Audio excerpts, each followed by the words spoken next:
Stepstone presenting Vira, truly independent AI homes, 0% no other charges. போரூருக்கே இது புதுசு. at Kattupakkam Porur.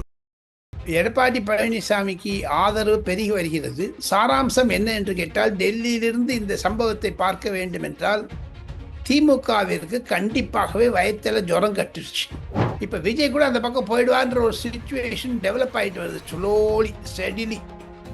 ஏன்னா விஜய்க்கு அந்த ஜெனரல் கவுன்சில் ஆத்தரைஸ் பண்ணியிருக்காங்க to take appropriate decision at appropriate டைம்னுட்டு. இன்னொரு சைடில் சொல்கிறாரு போய் பயந்துட்டு இப்போ தரமட்டத்தில் நிறைய இருக்குது, கிரவுண்ட் ஸ்வெல் இருக்குது, ஏடிஎம்கேக்கு பயப்படுற. ஆக மொத்தம் இந்த திருமாவளவன் பண்ணுற திருட்டுத்தனம் தான். கோவில் நிலங்களை திராவிட முன்னேற்ற கழகம் அங்கங்கு கபலீகரம் செய்து வருகிறது. அதைத்தான் எடப்பாடி பழனிசாமி எதிர்க்கிறார்.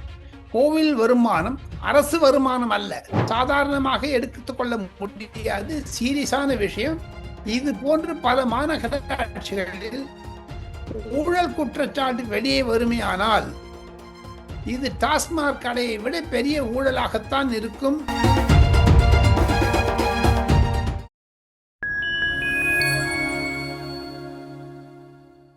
நான் உங்கள் செங்குதுகன். நம்ம சிறப்பு நிகழ்ச்சியில் நம்மோடு இணைந்திருக்கிறார் மதிப்பிற்குரிய மூத்த பத்திரிகையாளர் திரு டெல்லி ராஜகோபாலன் அவர்கள். வணக்கம் சார். அதிமுக பொதுச் செயலாளரும் சட்டமன்ற எதிர்க்கட்சி தலைவருமான எடப்பாடி பழனிசாமி அவர்கள் மக்களை காப்போம் தமிழகத்தை மீட்போம் அப்படிங்கிற ஒரு மக்கள் யாத்திரையை தொடங்கி இருக்கிறார். தொடர்ந்து இந்த சுற்றுப்பயணத்தில் பல்வேறு தரப்பட்ட மக்களை சந்திக்கிறார். விவசாயிகள், நெசவாளர்கள், சிறு குறு தொழிலாளர்கள் அப்படின்னு சொல்லிட்டு எல்லா தரப்பு மக்களையும் சந்தித்து பேசுகிறார். இது அதிமுகவுக்கு வருகின்ற சட்டமன்ற தேர்தலில் மிகப்பெரிய ஒரு பலத்தை கூட்டுமா?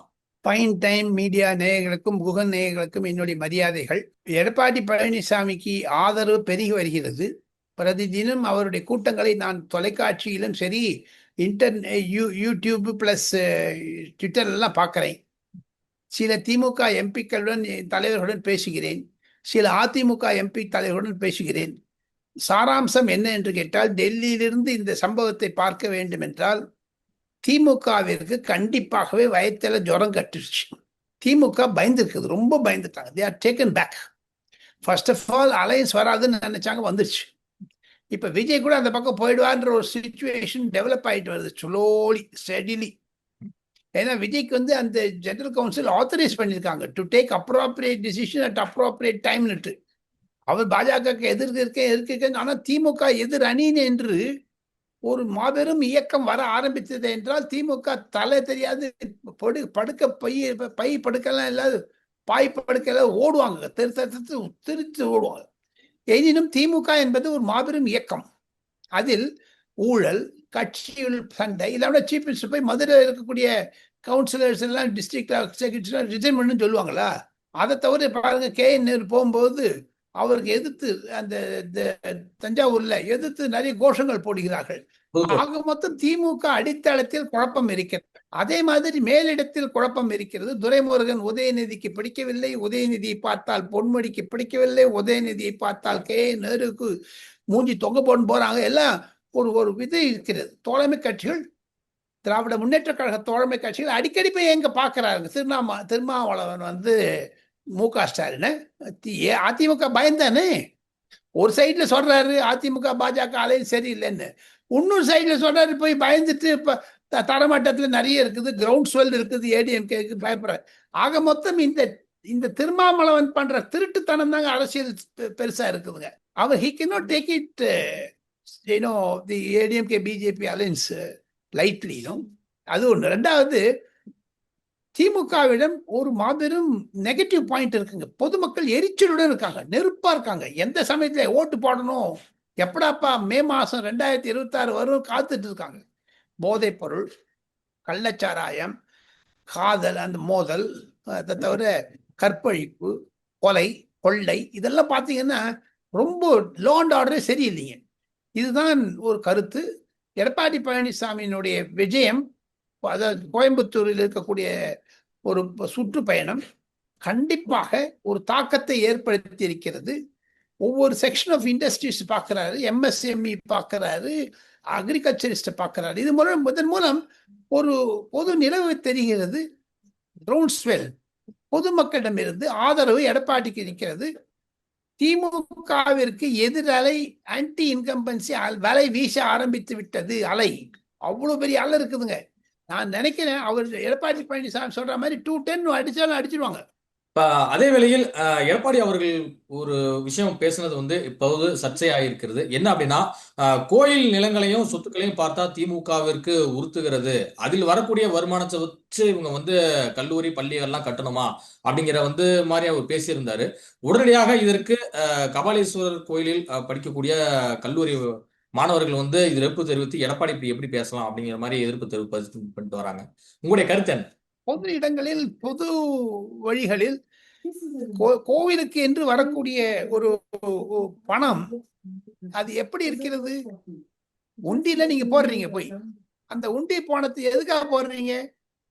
சில பிரார்த்தனைகள் எத்தனை போறீங்க? அதுதான் ஒரு ஒரு ஒரு ஒரு விதமான ஒரு சலசலப்பு. எடப்பாடி பழனிசாமி இந்த HRD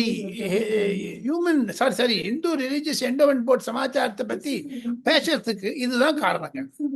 காரணம் அவருக்கு நல்லா தெரியும், அரசாங்க பணம் அதிலிருந்து எடுக்கக்கூடாது என்று தான். தாங்கள் கேட்ட கேள்விக்கு ஒரே ஒரு பதில், கோவில் நிலங்களை திராவிட முன்னேற்ற கழகம் அங்கங்கு கபலீகரம் செய்து வருகிறது. அதைத்தான் எடப்பாடி பழனிசாமி எதிர்க்கிறார். கோவில் வருமானம் அரசு வருமானம் அல்ல, பக்தர்களால் கோவில்களில் செலுத்தப்பட்டு கோவில் வளர்ச்சி நிதி என்று இருக்கிறது. அதுல இருந்து எடுத்து கவர்மெண்ட் எங்க செலவழிக்கணும்? அதுதானே கர்நாடகாலையும் சரி சுப்ரீம் கோர்ட்ல கேஸ் பெண்டிங்ல இருக்குதுங்க. ஒன்லி இன் தமிழ்நாடு இந்த கோவில் பணத்தை கபலீகரம் செய்து திமுக அரசு, இன்க்ளூடிங் நான் சொல்றது சேகர் பாபு இதுக்கு ஆன்சர் சொல்லி ஆகணுங்க. எடப்பாடி பழனிசாமியுடைய குற்றச்சாட்டு என்பது நியாயமானது. பள்ளிக்கூடத்தை நடத்துறேன், ரோடு போடுறேன், டெம்பிள் ஃபண்ட்ல ஏன் எடுக்கிறீங்க? திமுக ஆளுங்கள்லாம் உள்ள உட்கார வச்சிருந்தாங்க டெம்பிள்ல போய். ஆனா விரோதமா பேசுறது, கடவுள் இல்லை, கடப்பை மறுப்போ, கடவுள் நம்ப முட்டாள் அப்படின்லாம் சொல்லிட்டு. அதான் சீமான் நல்லா கேட்டாரு, ஈவி ராமசாமி நாயக்கருடைய கொள்கையை பத்தி பேசுறீங்களே, இனி என்ன? அதை தவிர விஜய் சொல்றாரு பாருங்க, நாங்கள் ஈவி ராமசாமி நாயக்கர் கொள்கை ஏற்போம், ஆனால் கடவுளே மதிப்போம். இந்த கான்ட்ரடிக்ஷன் இருக்குது. இப்ப தமிழ்நாட்டில் இந்த கோவிலுங்கிறது ஒரு காமன் எலெக்ஷன் மேனிஃபெஸ்டோ மாதிரி வந்துருச்சுங்க. தேர்தலில் அது ஒரு அறிக்கையில இது ஒரு முக்கிய பாகமாக இடம்பெறும். இனி வரக்கூடிய நாட்களில் இந்து கோவில்களில் இருக்கக்கூடிய வருமானத்தை பொது இடங்களில் செலவழிக்க மாட்டோம் என்ற உறுதிமொழியை தேர்தல் அறிக்கையில் அதிமுக கொடுத்தாலும் ஆச்சரியப்படுவதற்கில்லை. காரணம், திமுக ரொம்ப லூட் பண்ணிட்டாங்க. நான் ஒரு அமைச்சர் பெயரை சொல்லவில்லை, கோவில் நிலத்தை அபரிகரித்து பெரிய ஒரு ஒரு வம்பு பண்ணியிருக்காரு.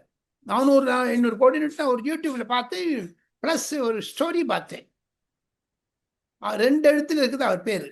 அவர் எப்படிங்க பண்ண முடியும் இப்படிலாம்? அதுதான் எடப்பாடி பழனிசாமி சொல்றார். மதுரைக்கு முதல்வர் உத்தரவின் பேரில் வந்து விரைந்து போயிருக்கிறார் நகராட்சி நிர்வாகத்துறை அமைச்சர் KN நேரு அவர்கள். ஆனா அங்க போன உடனே வந்து என்ன உத்தரவிட்டு இருக்காருன்னா, அங்கு மாநகராட்சியில் இருக்கக்கூடிய 5 ஜோனல் சேர்மனையும் வந்து பதவியை ராஜினாமா பண்ணுங்க அப்படின்னு சொல்லிட்டு இன்னும் 2 அதிகாரிகளையும் வந்து ராஜினாமா பண்ண வந்து சொல்லியிருக்கிறாரு. தனியார் கட்டணங்களுக்கான அந்த வரி விதிப்பில் வந்து பாத்தீங்கன்னா மிகப்பெரிய அளவில் மோசடி நடந்திருக்கிறது அப்படிங்கிறது கிட்டத்தட்ட உறுதியாயிருக்கிறதா இந்த சம்பவங்களை பார்க்கும்போது? உறுதியாகி இருக்கிறதுக்கு ஒரு மினிஸ்டர் அனுப்புனாங்க. MK ஸ்டாலினுக்கு விஷயம் தெரியும் இல்ல, அவங்க ராஜினாமா பண்ண மாட்டேங்கிறாங்க. சட்ட அந்த இடத்த அவங்கள கைது பண்ணணுங்க, ராஜினாமா செய்து. அதானே எடப்பாடி பழனிசாமி சொல்றாரு. எதிர்கட்சி சொல்லுவது என்ன? அங்க மதுரையில் பாஜக, அதிமுக, ஈவன் கம்யூனிஸ்ட்காரங்களே சொல்றாங்களா சார் அவங்கள அரெஸ்ட் பண்ணுன்னுட்டு? ஆக மொத்தம் KN நேரு விஜயத்தினால் இந்த விஷயம் சாதாரணமாக எடுத்துக்கொள்ள முடியாது, சீரியஸான விஷயம். இது போன்று பல மாநகராட்சிகளில் ஊழல் குற்றச்சாட்டு வெளியே வருமே ஆனால் இது டாஸ்மாக் கடையை விட பெரிய ஊழலாகத்தான் இருக்கும் என்று பலர் கருதுகிறார்கள். குகன், ஆனா இப்ப 200 கோடி ரூபாய் அளவுக்கு வரி இழப்பு 200 கோடி தான் என்னங்க சாப்பிட்டுருக்காங்களே சார். அந்த பணத்தை 200 கோடி ரூபாயை அவர்கள் கண்டிப்பாக கபலீகரம் செய்திருக்கிறார்கள். KN போனதுனால அந்த 200 கோடி வந்துருமா? அந்த ஆபீசர் ஏன் சஸ்பெண்ட் பண்ண சொல்றாங்க? அந்த பிரைவேட் பில்டிங்களுக்கெல்லாம் என்ன பண்றாங்க? டாக்ஸேஷன் போட்டிருக்காங்களே. பல கோணங்களில் பார்த்தால் அந்த அதிகாரிகள், அந்த மாநகராட்சி தலைவர்கள், மேயர்கள் போன்றவர்கள் திராவிட முன்னேற்ற கழகம் ஊழல் செய்தது என்பதை நிரூபித்திருக்கிறார்கள் திமுக காரனே. அதுக்கு கம்யூனிஸ்டோ காங்கிரஸோ என்ன பதில் சொல்ல போறாங்க? விடுதலை சிறுத்தை என்ன பதில் சொல்ல போகுது? அதுதான் எடப்பாடி பழனிசாமி திருப்பி திருப்பி சொல்றாரு. இந்திராணியை கைது செய்ய வேண்டும் என்று சொல்லுகிறார் எடப்பாடி பழனிசாமி. ஊழல் மிக்க அவர். அதுதான் பழனிவேல் தியாகராஜன் சொல்றாரு. தேர்தல் ஆணையத்துக்கு சென்றுள்ளது பாமகவினுடைய பஞ்சாயத்து. அன்புமணி அவர்கள் தலைமையில் நடைபெற கூட்டம் தான் வந்து செல்லும், மற்றபடி யார் நடத்தினாலும் கூட்டம் செல்லாது அப்படின்னு சொல்லிட்டு அன்புமணி தரப்பு வந்து சொல்றாங்க. இந்த விஷயத்துல அடுத்த கட்ட நகர்வா இதுதான் நடக்கும் நினைக்கிறீங்க? குறைந்தது 2-3 வழக்கறிஞர்கள் மூலமாக தேர்தல் கமிஷனில் வாக்குவாதம் நடக்கும். அந்த வாக்குவாதத்தில் பிரதிவாதமாக இருக்கக்கூடிய ஐயா மருத்துவர் ஐயா ராமதாசனுடைய சைடும் பேசுவாங்க. இனி இருப்பினும் பொதுக்குழு உறுப்பினர்களிடையே அன்புமணி ராமதாஸிற்கு அதிகமாக எண்ணிக்கை இருக்கிறது, நம்பர்ஸ் இருக்கிறது. அதன் மூலமாக பார்த்தால் மாம்பழம் அவர் கையில் தான் இருக்கும். அன்புமணி ராமதாஸுக்கு தான் மாம்பழம் கிடைக்கும். தேர்தல் சின்னம் ஏன்னா இன்னும் 6 மாசம் இருக்குது தேர்தல் வர்றதுக்கு. இருந்தாலும் இதை பத்தி சீக்கிரம் முடிவு பண்ணிடுவாங்க. இன்னும் ஒரு மாசத்துக்குள்ள இந்த கேஸ் முடிவாயிடும். Everything is black and white. Anbumani ராமதாஸுக்கு அமோக வரவேற்பு இருக்கிறது. அதே சமயத்தில் ஐயா ராமதாஸிற்கு 87 வயது தாத்தா ராமதாஸிற்கு எதிர்ப்பு அதிகமாக இருக்கிறது. ஒருத்தர் 2 பேரும் டிஸ்மிஸ் பண்ணிட்டு இருக்காங்க, சஸ்பெண்ட் பண்ணிட்டு இருக்காங்க, எக்ஸ்பெல் பண்ணிட்டு இருக்காங்க. அது ஒரு நாடகமாகி விட்டது. பாட்டாளி மக்கள் கட்சியுடைய பலவீனம், வன்னியர் மக்களிடையே இருக்கக்கூடிய பலவீனம். அதனால தானே பழைய பேர் நேற்று கூட பார்த்தேன். நாங்கள் 100 பேர் பாட்டாளி மக்கள் கட்சி போய் அங்கே தர்மபுரி சைட்ல இருந்து கோயம்புத்தூர்ல போயிட்டு எடப்பாடி பழனிசாமி முன்னிலையில் சேர்ந்திருக்காங்க அதிமுக. இது மாதிரி விட்டீங்கன்னா பாமக களைஞ்சு போயிடுங்க. விரைவில் மோடி அவர்கள் தமிழ்நாடு விஜயம் செய்ய இருக்கிறார் அப்படிங்கிற ரீதியில ஒரு தகவல் வந்துட்டு இருக்கு. அது வந்து உண்மைதானா? அப்போது வந்து அன்புமணி அவர்களும் ராமதாஸ் அவர்களையும் இருவரையும் சந்தித்து அந்த பிரச்சனையை சும்மா பேசி தீர்க்கிறதுக்கான வாய்ப்பு இருக்கா? இது மாதிரி ஒரு தகவல் நிறைய பேர் சொல்றாங்களே சார். நரேந்திர மோடி தலையிட மாட்டார். அமித்ஷா வேண்டும் என்றால் தலையிடுவார். நரேந்திர மோடி கண்டிப்பாக 23-24 தேதி நாடாளுமன்றம் நடந்து கொண்டிருக்கும் போது சென்னை வருவதற்கான திட்டங்கள் தீட்டப்பட்டிருக்கிறது. ஸ்பெஷல் ப்ரொடெக்ஷன் குரூப் எஸ்பிஜி தமிழகத்திற்கு வந்து அந்த எந்த இடத்திற்கு வருகிறதோ அதை ஆய்வு செய்ய ஆரம்பித்திருக்கிறார்கள். கூடிய விரைவில் தேதியும் இடமும் நேரமும் அறிவிக்கப்படும். ஆனால் இந்த மாதம் வர இருக்கிறார். தேதி தான் கொஞ்சம் முன்ன பின்ன 24 25 ஒன்னும் கன்ஃபியூஷன் இருக்குது. சரி, முடிச்சிருவாங்க. மோடி வருகையின் போது பல அதிரடி மாற்றங்கள் தமிழ்நாட்டில் நடக்க வாய்ப்பு இருக்கா? கண்டிப்பாக இருக்கிறது. மோடி வந்தாலும் சரி வராட்டாலும் சரி தமிழ்நாட்டில் இனிமேல் 6 மாசத்துக்கு ஒரே அதிரடி மாற்றம் தான் இருந்துட்டே இருக்குங்க. இப்ப பாருங்க, மகாராஷ்டிராவில் நடக்கக்கூடிய உத்தவ் தாக்கரே ராஜ் தாக்கரே பிரச்சனையில் கருணாநிதியுடைய மகன் ஸ்டாலின் வந்து மூக்கு நுழைச்சாரு டொக்குன்னு. அந்த மூக்கு நுழைச்சத்துல அவர் மூக்கு அடிபட்டுடுச்சு. நல்ல சாட்டை அடி கொடுத்தார் உத்தவ் தாக்கரே. நாங்கள் இந்திக்கு விரோதம் அல்ல, மராட்டி பாஷை பேசுவதை வரவேற்கிறோம்.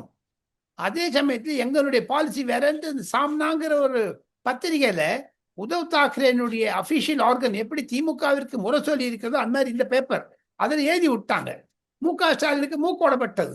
ஆக இந்த விஷயத்தை பார்த்தீங்கன்னா கண்டிப்பாக வரக்கூடிய நாட்களில் திமுக ஜாகிரதையாக கவனத்துடன் பேசினால் வட இந்தியாவில் இருக்கக்கூடிய எதிர்ப்பை குறைக்கலாம். அதிகமாக பேசினீங்கன்னா வட இந்தியாவிலிருந்து எதிர்ப்பு வரத்தான் இருக்கும். இதுவரை உங்கள் பல்வேறு கருத்துக்களை எங்களோட பகிர்ந்து மிக்க நன்றி சார்.